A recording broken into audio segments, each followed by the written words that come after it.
Before taking off on a week-long road trip through Western Canada, Penguins players were greeted at the airport with not one, but two planes on the tarmac.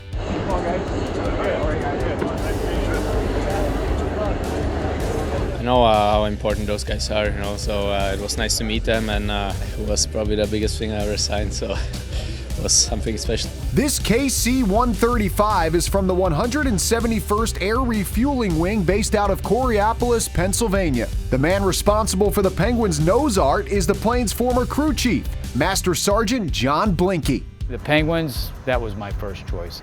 We do have some legacy ones out here that we're trying to get put back on again that we used to have. I called Ross Miller at the time, and he says, "What do you need?" I says, "Your permission." He goes, "You got it." Back in 2010, Master Sergeant Blinky gave me a call regarding his aircraft. This guy knew we had to find a way to make it happen. The amount of sacrifice that those guys make to travel the world, and if they want us to be a small part of that, that's something that we have to be part of. I said, "It'd be cool if we could put a Stanley Cup in it." He says, "Well, why can't we?" I said, "Can't we?" He says, "Yeah, put it in there." And he called me probably about maybe 20 minutes later. He said, "You know, Blink, we do have 3 Stanley Cups." I said, "You want 3 Stanley Cups?" And he goes, "Absolutely." I said, "Okay, we'll make it happen." Hey, thanks again. Appreciate it. We were over the FBO, and they were going on a road trip to San Jose, and we were only supposed to be there a half hour, but it was a lot longer because the guys didn't want to leave. Well, I got with our artist. I had an idea of coming up the rivers, with the backdrop of the city, and the Penguin logo anywhere where she would be able to put it. I came to the 171st in 1998. I have done a total of 82 nose arts for the 171st and the 9/11. I'm trying to break a record that was set back during World War II. So if I can do 125, that'd be awesome. She started sketching and drawing, and I'm watching her go at it, and she was done probably within 10 minutes.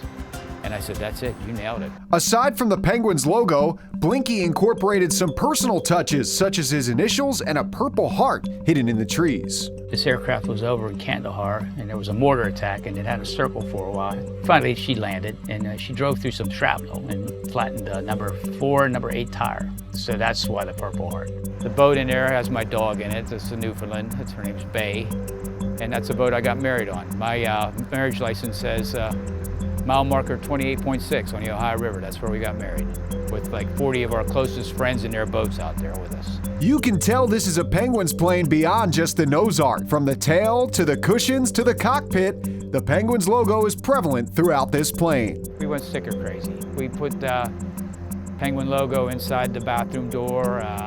We put them on the seats, all through the airplane. I actually have a girl that made my pad where the boom operator lays on it. I had a girl doing a job for my boat, doing upholstery, and I said, "Could you make me something with the Penguins?" And she made it. Didn't charge me a dime. The plane's Penguins pride caught the eye of a few servicemen who were Bruins fans in Bangor, Maine, and took some liberties with the plane while it was under their care. When the Maniacs stickered my airplane, they put a Boston Bruin sticker up on my tail. See where the Penguin logo is in front of Pennsylvania? Well, that was a Bruin sticker. Unfortunately, this work of art would not last forever. And in 2016, this 6-decade-old plane had to undergo routine maintenance, requiring the nose art to be stripped away. They go to depot maintenance, and they tear everything off of it. It's usually about a year process.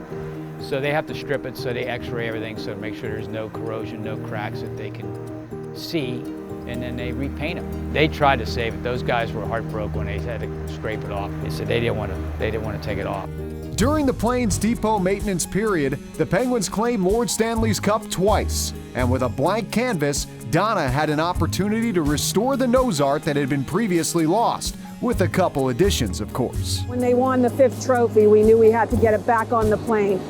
So John called me, we revised the sketch, had to add a few more trophies in the city skyline. We just wanted to show off our proud city of Pittsburgh and the Pens. We love them. So much respect for all those guys, men and women.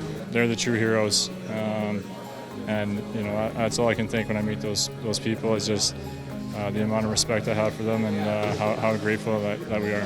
In 2019, with over 30 years of combined service with the active duty Air Force and Pennsylvania Air National Guard, John Blinky retired from the military, but he and Donna hope this plane continues to be the Penguins plane. We'll be good for another probably 4 or 5 years. Hopefully it stays a Penguin jet. Even when it goes back to depot again, we're going to keep the same thing because we already have the agreement with the Pens and we're not going to deviate from what it is. If John has his way, he will definitely force the next crew chief to have the Pens on again.